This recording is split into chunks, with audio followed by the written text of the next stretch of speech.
The moment Grace Ashford saw the dust cloud on the horizon, she knew it meant more trouble than her exhausted body could handle. But she wiped the sweat from her brow and kept hauling water from the well because 13 people depended on her, and there was nobody else left to do it. Her father had died 6 months ago when his heart gave out during the spring planting. Her mother followed him 3 weeks later, the grief stealing her will to alive as surely as any illness. Her older brother Samuel had left for the gold fields in California 2 years before that, promising to send money that never came. Her sister Margaret had married a merchant from Helena and moved away the previous summer. That left Grace, 22 years old and suddenly responsible for her father's ranch, her aging grandmother who could barely walk, her uncle Joseph who had lost his right arm in a farming accident and could do little physical labor, her Aunt Claire who was pregnant with her 6th child, and Claire's 5 children ranging from 2 to 11 years old. The ranch hands had quit when her father died, knowing a young woman could not pay their wages. The neighbors helped when they could, but they had their own lands and families to worry about. Grace woke before dawn every day and fell into bed long after dark, her hands blistered and bleeding, her back screaming in protest, trying to do the work of 5 men and still cook and clean and tend to everyone who needed her. She was drowning and she knew it. The well water splashed into the bucket and Grace hoisted it up, her arms shaking with the effort. She had made this trip 17 times already today. Her shoulders felt like they were on fire. She carried the bucket toward the house, forcing one foot in front of the other when she heard the sound of hoofbeats. Grace looked up to see a rider approaching the ranch. Her first instinct was fear because a woman alone was vulnerable in Montana territory in 1884, but then she recognized the horse as belonging to the mercantile in Utica. The rider was a man she had never seen before, tall and broad-shouldered, sitting easy in the saddle like he was born there. He reined in his horse near the porch and tipped his hat to her. He had dark hair that needed cutting, sharp blue eyes that seemed to take in everything at once, and a weathered face that suggested he was somewhere in his late 20s. He wore the practical clothes of a working cowboy, nothing fancy, but his boots were good quality and his horse was well cared for. "Madam," he said, his voice a deep rumble. "Name is August Thorne. Mr. Patterson at the mercantile said you could use some help out here." Grace set down the water bucket, too tired to even feel embarrassed about how she must look, her dress soaked with sweat and well water, her hair falling out of its pins. "Mr. Patterson is a kind man, but I cannot pay wages right now." August Thorne dismounted in one fluid motion. "Heard your story in town. Lost both parents, trying to keep this place running and care for your family all by yourself." He looked around the ranch, his eyes taking in the fence that needed mending, the barn door hanging crooked on its hinges, the garden that was more weeds than vegetables. "That is a lot of weight for one person to carry." "I manage," Grace said, though they both knew it was not entirely true. "I reckon you do," August said. "But managing and thriving are 2 different things. I have been working ranches since I was 14 years old. I know cattle, horses, repairs, planting, everything that needs doing. I just finished a drive up from Texas and I have enough money saved that I do not need wages for a while. I need a place to stay and food to eat. You need help. Seems like we might work something out." Grace stared at him, trying to understand. "You would work for just room and board, for now," August said. "Until you can get back on your feet. Then we can talk about wages if I am still around." "Why would you do that?" Grace asked, suspicion creeping into her voice. Men did not offer help for nothing, especially not to young women alone. August met her eyes directly. "My mother raised 5 of us by herself after my father was killed by rustlers. I was the oldest boy, just 13. I remember how hard it was, how people would offer pity but not actual help. I swore then that if I ever had the chance to help someone in a similar situation, I would. So here I am. Grace wanted to refuse, to prove she could handle everything on her own, but she looked at the water bucket sitting heavy on the ground and thought about all the other tasks waiting for her and the exhaustion that had seeped into her very bones. Pride was a luxury she could not afford. "There is a bunkhouse out back," she said. "It has not been used in 6 months, so it probably needs cleaning. Breakfast is at dawn, lunch at noon, supper at sunset. I expect a full day's work." "Yes, madam," August said, and she thought she detected a hint of approval in his eyes. "Where would you like me to start?" "The water," Grace said, hating how her voice cracked slightly. "I need to fill the barrels in the house and the kitchen, and water the garden and the animals. I have made this trip 18 times today, and I need to make it at least 15 more. August picked up the bucket she had set down and handed it to her. "You take that one inside. I will handle the rest." Grace carried the bucket into the house, her legs trembling. Through the window, she watched August remove his horse's saddle and turn the animal into the corral with practiced efficiency. Then he rolled up his sleeves and began hauling water from the well, moving with a steady rhythm that spoke of long experience. He did not slow down or take breaks. He just worked. Inside the house, her grandmother sat in her rocking chair by the window, her rheumy eyes watching August with interest. "He looks strong," the old woman said. "Yes, grandmother," Grace replied. "And handsome." "Grandmother." "I may be old, but I am not blind," her grandmother said with a raspy laugh. "You could do worse than a man who shows up offering to help with no expectations." "He is just working for room and board," Grace said firmly. "Nothing more." Her grandmother made a sound that might have been agreement or might have been skepticism, and Grace did not ask which. By the time Grace had started preparing supper, August had filled all the water barrels and watered the entire garden and every animal on the ranch. She watched through the kitchen window as he examined the broken barn door, running his hands over the hinges with a thoughtful expression. The sun was starting to set, painting the Montana sky in shades of orange and purple. Grace called him in for supper, suddenly nervous about having a stranger at the table. Her Aunt Claire was there with all 5 children, her belly round with the 6th. Her Uncle Joseph sat at the head of the table, his empty right sleeve pinned up neatly. Her grandmother was in her chair near the fire. "Everyone, this is August Thorne," Grace said. "He will be helping around the ranch for a while. August, this is my grandmother Elizabeth, my Uncle Joseph, my Aunt Claire and her children James, Sarah, Thomas, Emma, and little Michael." August removed his hat and nodded respectfully to each of them. "Pleased to meet you all." The children stared at him with wide eyes. James, the oldest at 11, looked suspicious. "Are you a real cowboy?" the boy asked. "I suppose I am," August said, taking the seat Grace indicated. "Just finished driving a herd up from Texas." "Did you see any Indians?" Thomas asked, his 7-year-old eyes bright with excitement. "Thomas," Claire said sharply, "that is not polite." "It is all right, madam," August said. "Yes, I saw Indians. Most of them were just trying to live their lives same as us.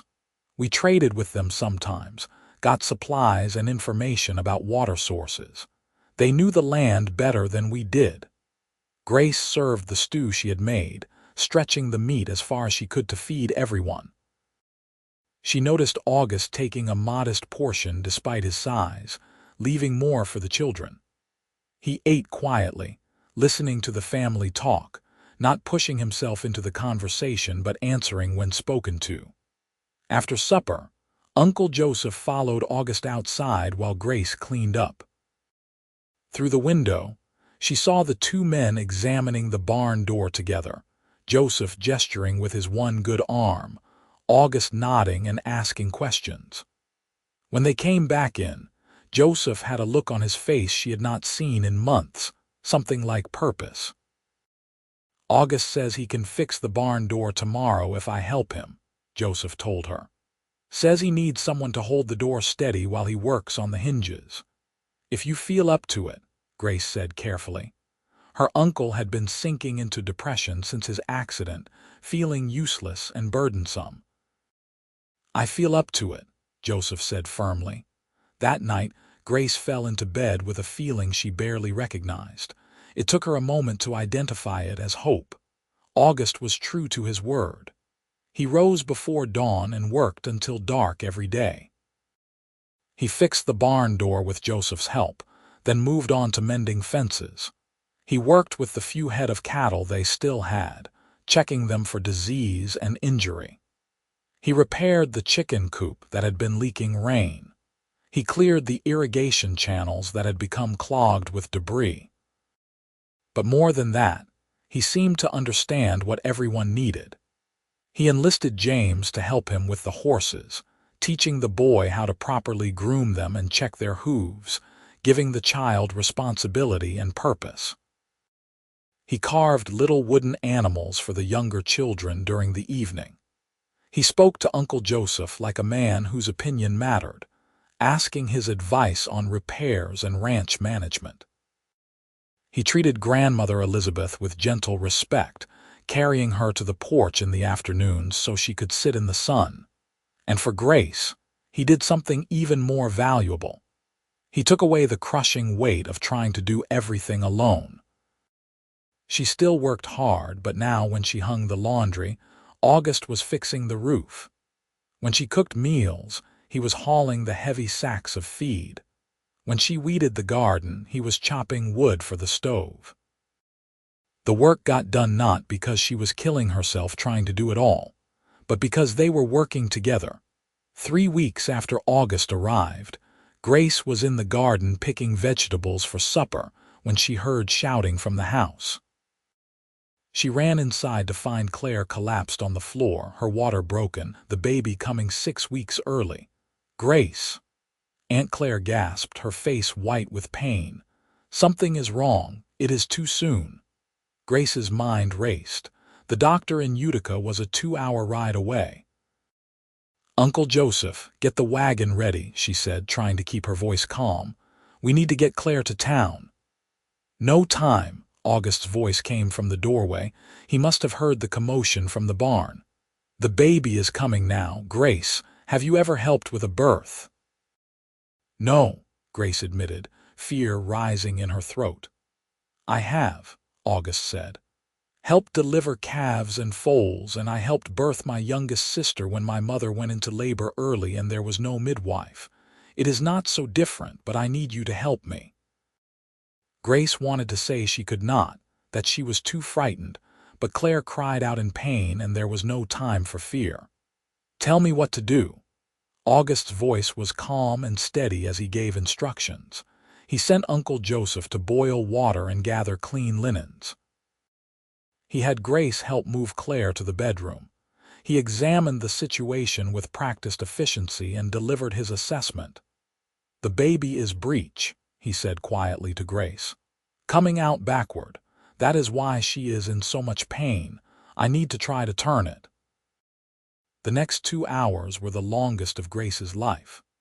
August worked with steady hands and infinite patience, talking Claire through each contraction, encouraging her when she wanted to give up. Grace held her aunt's hand and wiped her forehead and prayed harder than she had ever prayed in her life. Finally, with a rush and a wail, the baby came. She was tiny and wrinkled and absolutely perfect. "A girl," August said, wrapping the infant in clean linen and placing her in Claire's arms. "She is small, but she is breathing well and her color is good. I think she is going to be just fine." Claire was crying, clutching her daughter. "Thank you," she whispered. "Thank you." August looked exhausted, his shirt soaked with sweat, but he smiled. "You did all the hard work, madam. I just helped." Grace followed him out of the room while Aunt Claire rested with the baby. In the kitchen, August washed his hands in the basin, his movements slow and deliberate. Grace realized she was shaking. "That was incredible," she said. "You saved their lives." "They saved themselves," August said, "but I am glad I could help." He looked at her then, really looked at her, and she saw something in his eyes that made her heart skip. "You were brave in there. Claire needed you and you did not fall apart." "I felt like I was falling apart," Grace admitted. "But you did not," August said. "That is what matters." They stood in the kitchen, the house quiet around them except for the soft sounds of the new baby. Grace became acutely aware that they were standing very close together, that August's eyes were the exact color of the Montana sky on a clear day, that her heart was beating faster than it should. August seemed to realize it too. He stepped back, clearing his throat. "I should check on the animals." "It is the middle of the night," Grace said. "Still needs doing," August replied, and he went out into the darkness. Grace stood alone in the kitchen, her hand pressed to her chest, feeling the rapid beat of her heart and wondering what was happening to her. Over the next few weeks, something shifted between them. Grace found herself watching August as he worked, admiring the easy strength in his movements, the gentle way he spoke to the animals, the patience he showed with the children. She noticed the way his face softened when he smiled, the laugh lines around his eyes, the way he pushed his hair back when he was concentrating. She caught him watching her too, when she hung the laundry and the wind whipped her skirt around her legs. When she played with the children in the evening, laughing at their games. When she sat on the porch at sunset, stealing a few moments of rest. They began to time their work so they would end up in the same place. Meeting at the well, crossing paths in the barn, finding reasons to talk. August told her about his life, about growing up in Missouri and heading west after his mother died, about the ranches he had worked and the places he had seen. Grace told him about her dreams for the ranch, about the father she missed every day, about the weight of responsibility she had been carrying. "You are doing an amazing job," August told her one evening as they sat on the porch steps watching the sun set. The children were playing in the yard, their laughter carrying on the warm air. "Your father would be proud of you." "I do not feel like I am doing an amazing job," Grace said. "I feel like I am barely holding everything together." "But you are holding it together," August said. "That takes strength most people do not have." Grace looked at him, at the way the evening light caught in his hair, at the serious expression on his face. "I could not do it without you. You know that, right? You showing up here, it saved us." "Grace," August said, and the way he said her name made her breath catch. "I need to tell you something." "What?" He opened his mouth to speak, but before he could, James came running up. "Grace, Michael fell and cut his knee. He is bleeding everywhere." The moment was broken. Grace hurried to tend to Michael's injury, which looked worse than it was. By the time the child was bandaged and calmed, August had gone to the bunkhouse for the night. Grace lay in bed that night, staring at the ceiling, wondering what August had been about to say.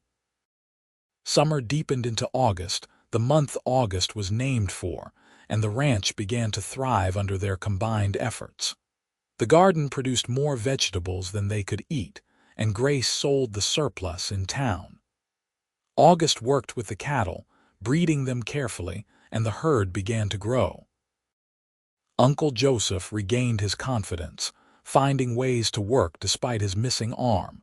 The children were happy and healthy. Aunt Claire's baby, named Grace Elizabeth after both Grace and her grandmother, grew plump and content. Grace herself began to change. The permanent exhaustion in her eyes faded.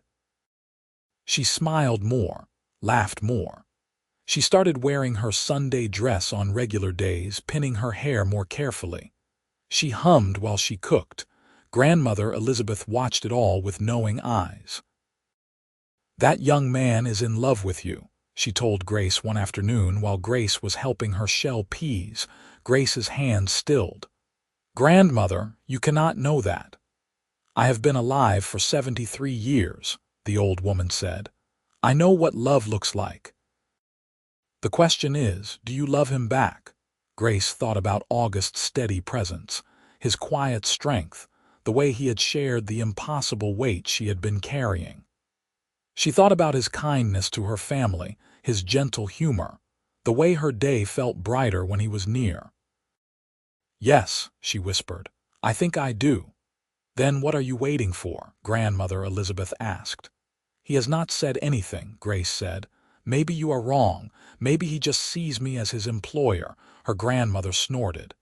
You are many things, my dear girl, but you are not a fool.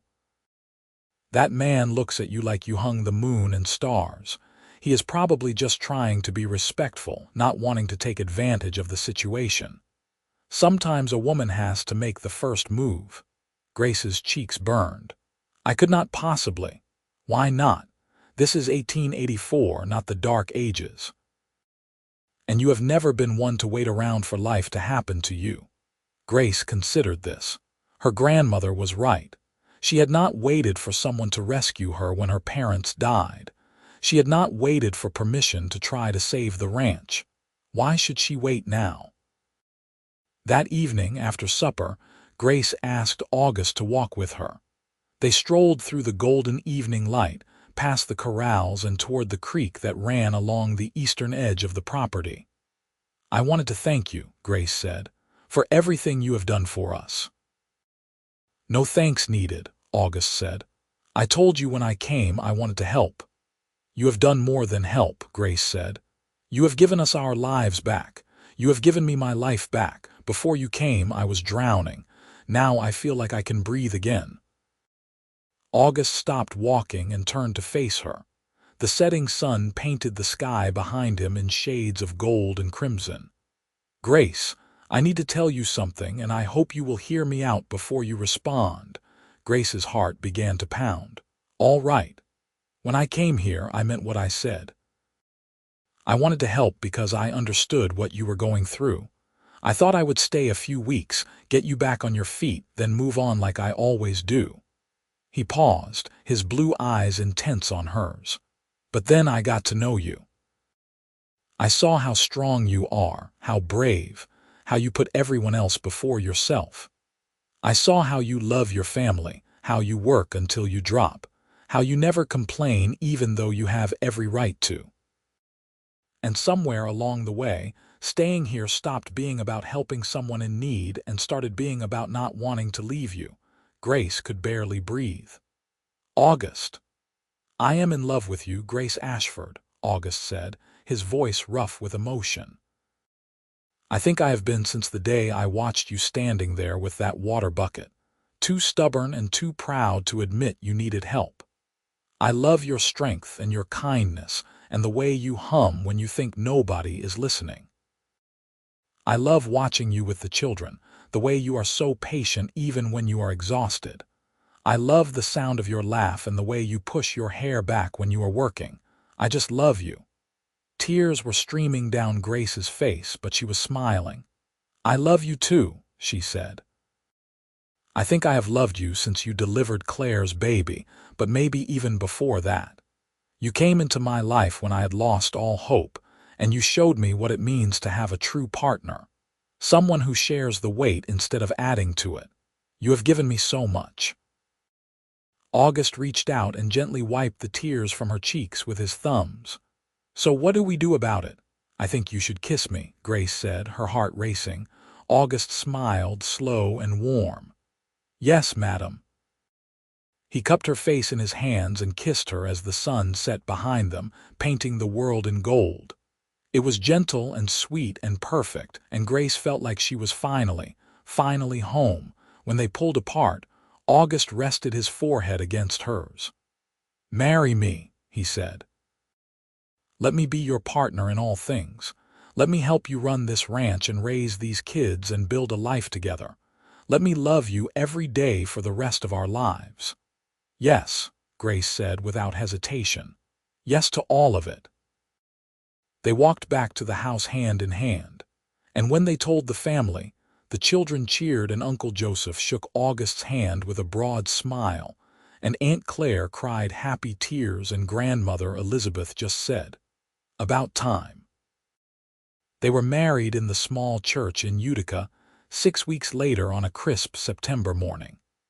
Grace wore her mother's wedding dress, altered to fit her smaller frame, and August wore a new suit that made him look uncomfortable but handsome. The whole town turned out for the wedding because Grace was well liked, and August had made friends quickly with his quiet competence and easy manner. The wedding breakfast was held at the ranch, with tables set up in the yard and food contributed by neighbors and friends. There was music and dancing and laughter, and Grace felt her heart might burst with happiness. That night, after the guests had gone home and the children were in bed, August carried Grace over the threshold of the ranch house that was now officially theirs together. They had prepared the master bedroom, the room that had belonged to her parents, cleaning it out and making it fresh and new. August set Grace on her feet and looked at her with such love that she felt tears spring to her eyes again. "I promise to spend every day trying to be worthy of you," he said. "You already are," Grace replied, reaching up to touch his face. "More than worthy." Their wedding night was tender and sweet, a discovery of each other that felt natural and right. Afterward, they lay tangled together in the darkness, Grace's head on August's chest, listening to the steady beat of his heart. "I never thought I would have this," Grace whispered. "After my parents died, I thought I would spend my whole life just surviving, just trying to keep everyone else afloat. I never imagined I could be this happy." August pressed a kiss to the top of her head. "You deserve every bit of happiness in the world, Grace Thorne." Grace smiled at the sound of her new name. Grace Thorne. It felt right. The first year of their marriage was hard work but good work. They ran the ranch together, making decisions as partners, each respecting the other's opinion and expertise. August taught Grace things her father had never had time to show her, about managing cattle and reading the weather and understanding the land. Grace taught August about the specific quirks of their property, about the neighbors and the town, about the way things had always been done on the Ashford ranch. They took care of the family together. Uncle Joseph became August's right-hand man, his confidence growing every day. Aunt Claire helped with the cooking and cleaning, no longer overwhelmed now that there were more hands to share the work. The children thrived under the stability and love. Grandmother Elizabeth lived to see Grace happy, and that seemed to give her a new lease on life. In the spring of 1885, Grace discovered she was pregnant. She told August one evening after supper, taking his hand and placing it on her still flat belly.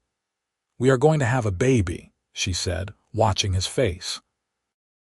August's expression went through several rapid changes before settling on pure joy.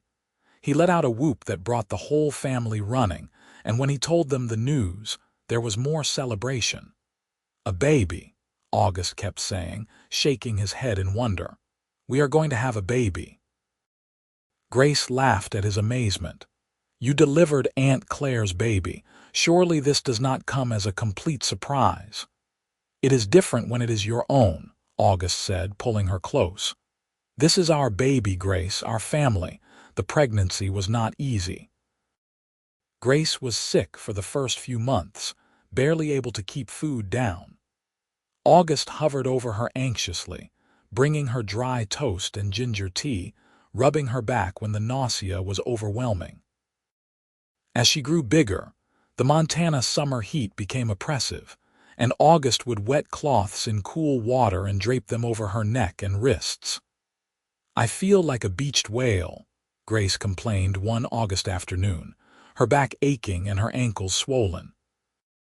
"You look beautiful," August said, and he meant it. He loved seeing her body change with their child, loved resting his hand on her belly and feeling the baby kick. Grace went into labor on a September evening, almost exactly a year after their wedding. This time there was no panic or emergency. August sent Uncle Joseph to fetch the doctor from town, and while they waited, he helped Grace through the contractions with the same calm steadiness he brought to everything.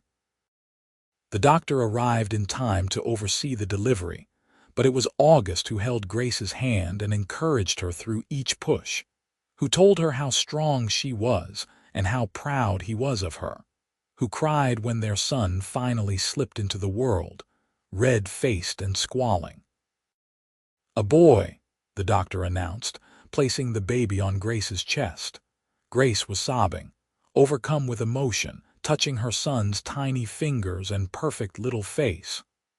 August knelt beside the bed, his own cheeks wet with tears, looking at his wife and child with an expression of absolute awe.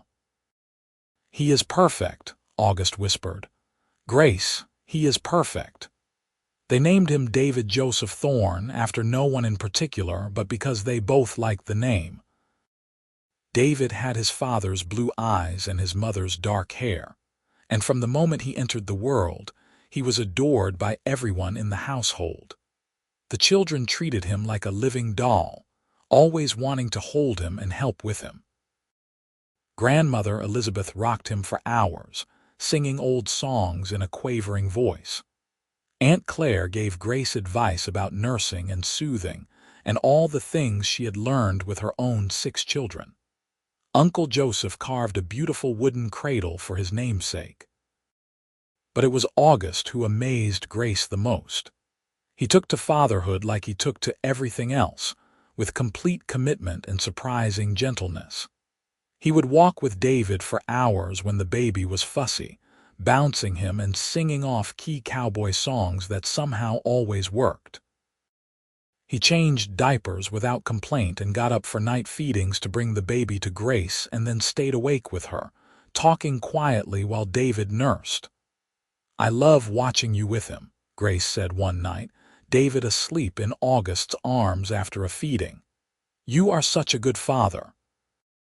"I had good examples of what not to do," August said, looking down at his son. "And I had you, showing me what real love and commitment looks like." Life settled into a new rhythm. The ranch continued to prosper under their joint management. They added more cattle and bought 2 new horses. They expanded the garden and built a new chicken coop. August and Uncle Joseph constructed a new barn, bigger and sturdier than the old one. In the spring of 1887, Grace discovered she was pregnant again. This time she told August by handing him a tiny knitted booty at breakfast. August looked at the booty, looked at Grace, and his face split into a huge grin. "Another one." "Another one," Grace confirmed. This pregnancy was easier than the first. Grace knew what to expect, and her body seemed to handle it better. David was walking now, toddling around the ranch and getting into everything, and keeping up with him kept Grace active and healthy. Their second child, a daughter they named Anna Rose, was born in October during the first snowfall of the season. She had August's coloring, blonde hair and blue eyes, and a placid temperament that was the opposite of her energetic brother. "Now we have one of each," August said, holding Anna while David climbed on the bed to meet his new sister. "Baby," David said, patting Anna's head with surprising gentleness. "Yes, that is your baby sister," Grace said. "You are going to be such a good big brother." And he was. As the children grew, they became inseparable. David was protective of Anna, and Anna adored her big brother. They ran wild on the ranch, helping with chores appropriate to their age, learning about the land and the animals, growing up strong and healthy and loved. Grandmother Elizabeth passed peacefully in her sleep in the winter of 1888. She was buried next to Grace's parents on a hill overlooking the ranch, and the whole family mourned her. But there was comfort in knowing she had lived to see Grace happy, to meet her great-grandchildren, to spend her final years surrounded by love. Aunt Claire's family eventually moved into Utica when her husband returned from the goldfields, having actually struck it rich. He built Claire a fine house in town and set up a successful freight business.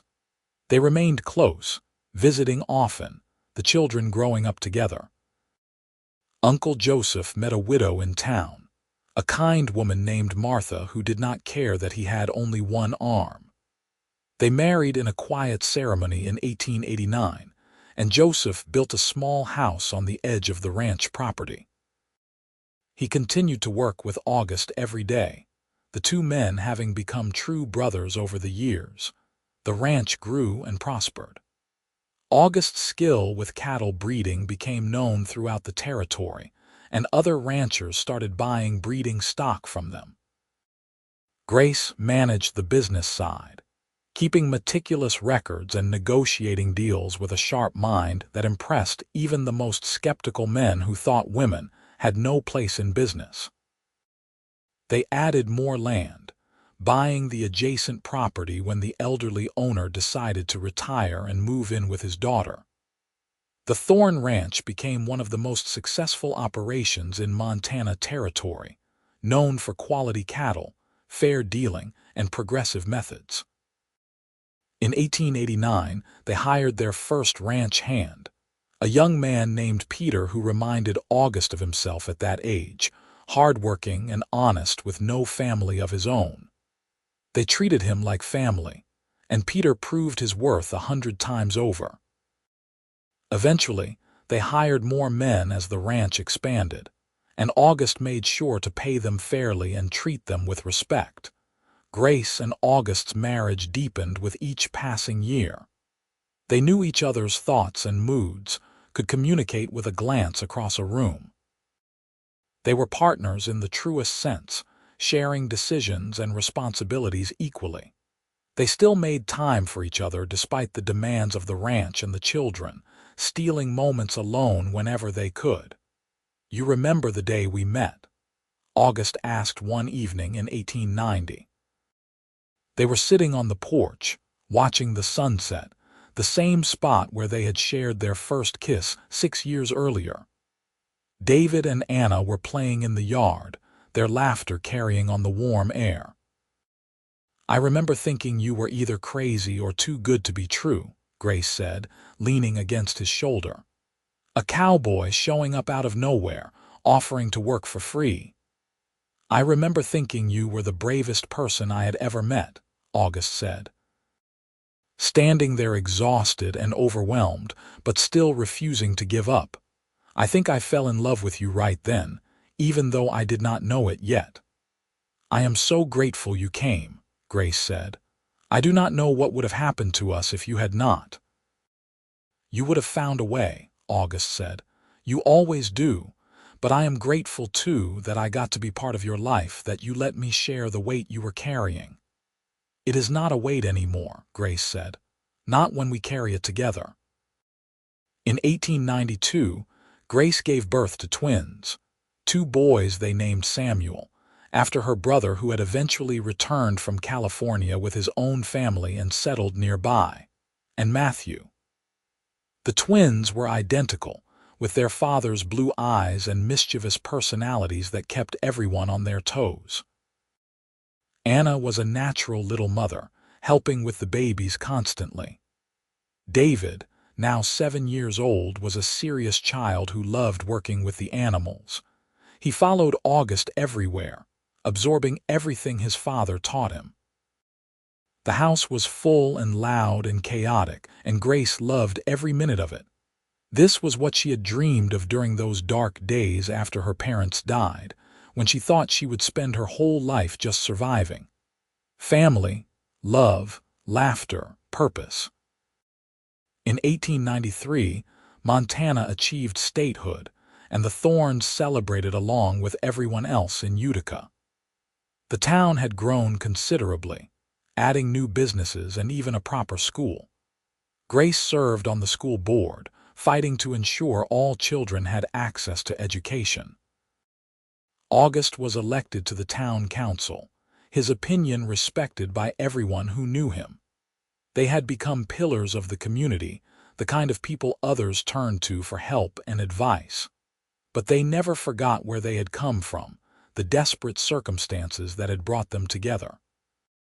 When neighbors faced hard times, the Thornes were always the first to offer help, whether it was lending equipment, providing food, or just showing up to share the workload. "We pay it forward," August explained to David one day when the boy asked why they were taking a wagon load of supplies to a family whose barn had burned down. "Someone helped us once when we needed it. Now we help others." "But you helped Mama," David said. "Who helped you?" "Life helped me," August said, "by bringing me to your mother. That was the greatest gift I ever received, and the only way to honor it is by giving to others." In 1895, Grace gave birth to what she declared would be their last child, a daughter they named Eleanor Grace. Eleanor had her mother's dark hair and a fierce temperament that showed itself from day one. She had strong opinions about everything and was not afraid to share them. "She is just like you," August teased Grace. "I am not that opinionated," Grace protested. August just laughed and kissed her forehead, and Grace could not help but laugh too, because it was probably true. Their children grew up secure and loved, learning the value of hard work, but also the importance of education and kindness. David showed a talent for ranching that matched his father's, naturally understanding animals and the land. Anna loved books and learning, and Grace made sure she had access to every book they could acquire. Samuel and Matthew were inseparable troublemakers, who somehow always managed to charm their way out of consequences. Eleanor was determined to do everything her older siblings could do, refusing to be left behind because she was the youngest or a girl. As the children grew older and more independent, Grace and August found themselves with more time together. They would take long rides across their property, just the two of them, talking about their dreams for the future, about the children, about life.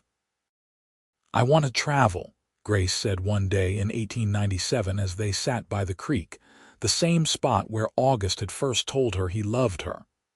"I want to see San Francisco and maybe even Denver. I have spent my whole life in Montana." "Then we will travel," August said.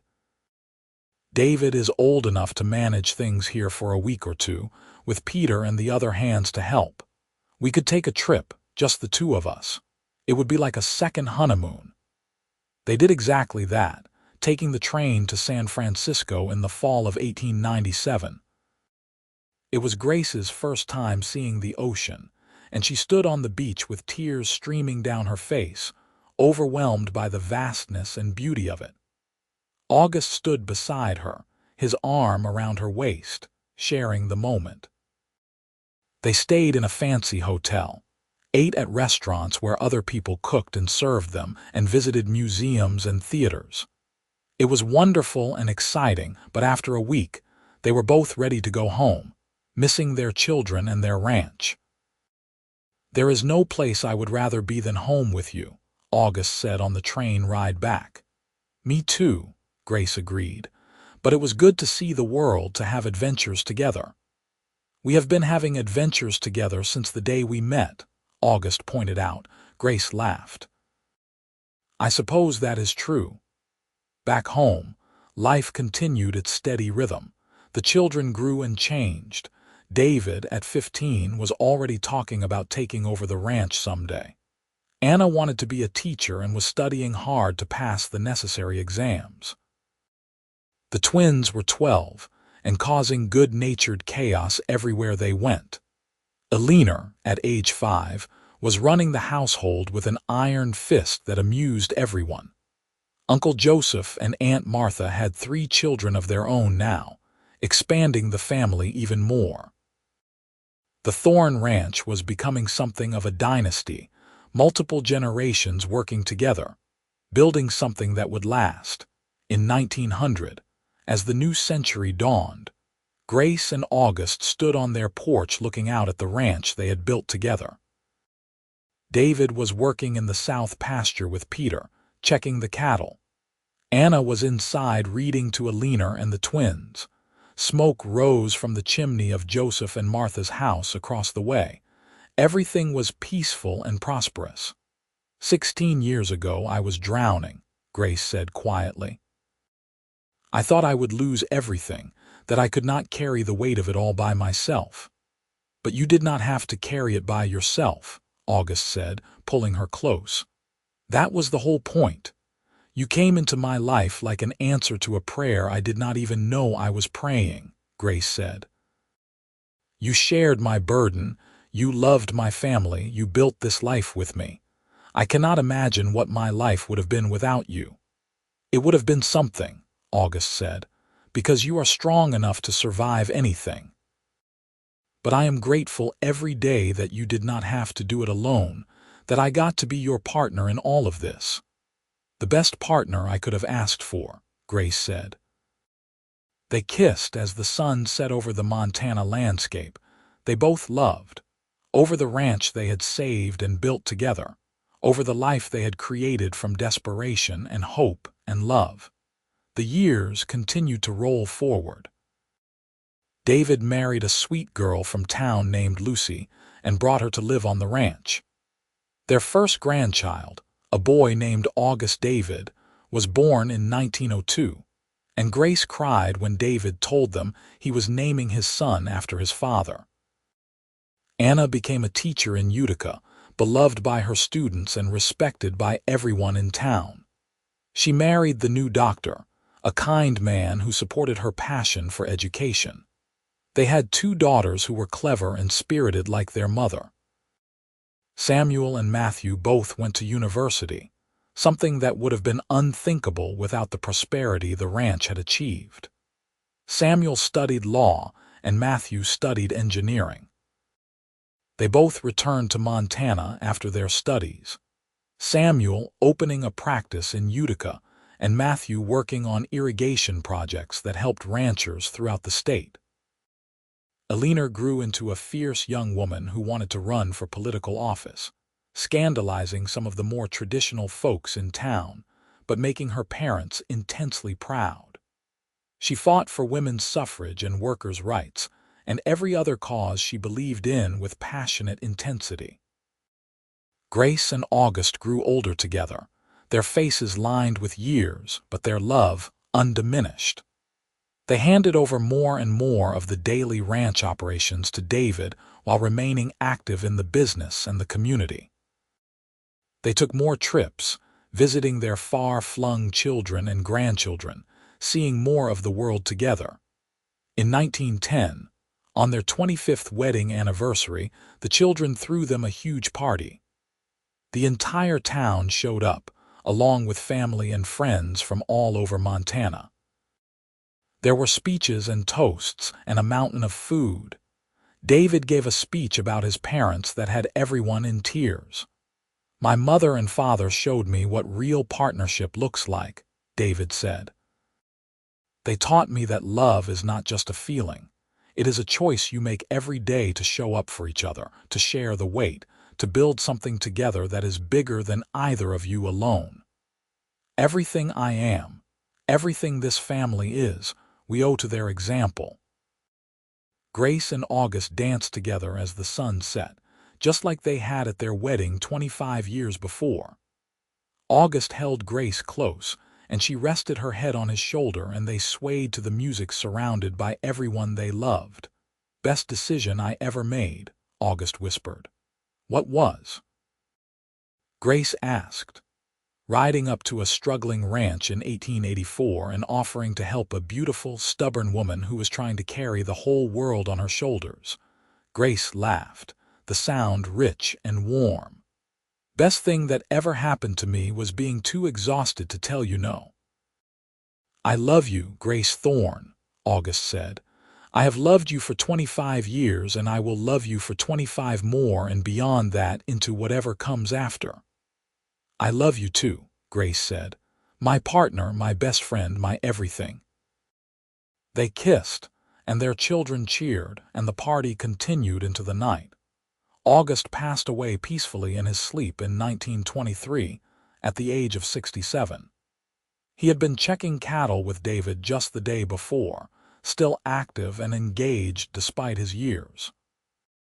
Grace woke that morning to find him gone, a slight smile on his face, his hand still holding hers. The funeral was the largest Utica had ever seen.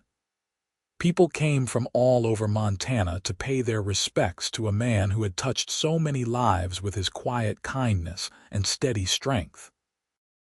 Grace stood surrounded by her 5 children, her 14 grandchildren, and her 3 great-grandchildren. And though her heart was shattered, she knew she had been blessed. She had loved and been loved in return. She had built a life and a legacy with a man who had seen her at her lowest point and chosen to stand beside her, to share her burden, to be her partner in all things. Grace lived for another 12 years, dying at the age of 73 in 1935, in the same house where she had been born and raised, surrounded by family. Her last words were about August, about how she was ready to see him again, about how she had missed him every day since he left. The Thorne Ranch continued through the generations, growing and changing with the times but never forgetting the story of how it all began. David's children told their children, and they told theirs, about the young woman who had been left to care for everyone by herself, and about the cowboy who showed up one day and shared the weight she had been carrying, and about how their love had built something that would last forever. In the ranch house that had been expanded and modernized over the decades, but still retained its original heart, there hung a photograph from Grace and August's 25th wedding anniversary. They were dancing together, Grace's head on August's shoulder, August's arms wrapped around her, both of them with expressions of complete contentment and love. Beneath the photograph was a small plaque that David had commissioned, with words that summed up his parents' story. 2 people, 1 weight, shared. A love that built a legacy. And in the family Bible that had been passed down through the generations, in Grace's own handwriting on the page where she had recorded her marriage to August, were these words: "On this day, September 15, 1884, I married August Thorne, the man who saved me not by carrying me, but by walking beside me. The man who showed me that the greatest gift you can give someone is not to take their burden, but to share it. The love of my life, my partner in all things, my heart."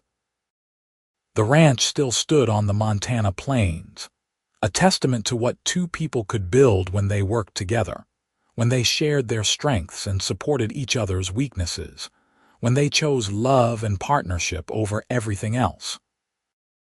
The land had been tended by thorns for over a century, and it would continue to be tended by thorns for centuries to come, all because one exhausted young woman had been too tired to send away a cowboy who offered to help, and because that cowboy had loved her enough to stay.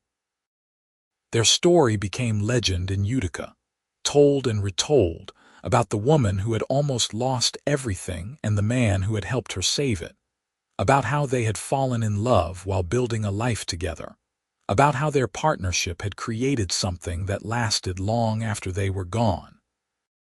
And though Grace and August were buried side by side on the hill overlooking their ranch, their love lived on in every child and grandchild and great-grandchild who carried their blood. In every acre of land, they had worked together. In every sunset over the Montana plains that had witnessed their love story unfold. They had taken the weight of responsibility and turned it into something beautiful. They had taken desperation and transformed it into hope. They had taken loneliness and created family. They had taken a failing ranch and built an empire. But most of all, they had taken love, real and true and lasting, and they had lived it every single day of their lives together. That was their legacy. That was their story. That was what they left behind. A reminder to every generation that followed that the greatest things in life are built not by one person alone, but by two people walking side by side, sharing the weight and choosing love every single day.